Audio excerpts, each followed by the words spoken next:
Ahojte lidi, už jsem se strašně zase těšila, až budu točit nějaký video. A dnešní video bude o 5 věcí, co totálně nesnáší. Za prvý, školu. Neberte si to jako moc ti, co mají rádi školu, jo, ale prostě je to tak.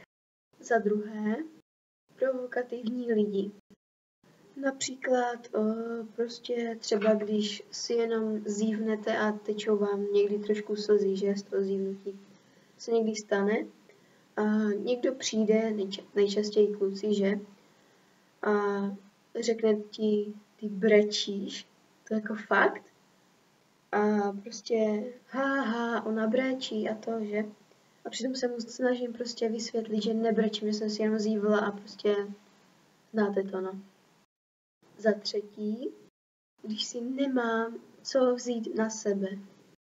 Já prostě vstanu, třeba jdu do školy, že, nebo prostě někam jdeme, něco je, nějaká oslava nebo tak. Si tak hrabu ve skříni, že prohrabávám si to tam, co tam mám, že hezkýho. A prostě nemám si co oblíct, že. A potom šílím, že si nemám co oblíct. Mamka třeba přijde a vem si tohle, mně se to prostě nelíbí. Pořád mi to někdo nutí nebo tak, že. Bude šílím vždycky. Za čtvrté, učení. To je tak pitomá věc, že by prostě z toho jednoho člověk umřel, že. Já se třeba těším, až půjdu ven prostě za holkama nebo prostě za mojí partou, že. Nebo když si to prostě nedovedu zapamatovat, nějakou poblbanou věc. Prostě musím se pořád učit a to, že. Fakt už děs. A máme tu poslední 5. Vstávání. Si myslím, že má většina lidí. To je prostě strašný, když já třeba prostě večer nemůžu usnout, že? A usnu až někdy třeba o 12:30, to je tak moje doba, kdy spíš usínám jako o víkendech nebo o prázdninách nebo tak.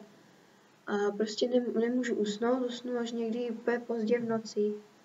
A za chvilku mi zbudí budík a já jsem úplně nevyspala a šílím a ve škole strašně blbnu, jo.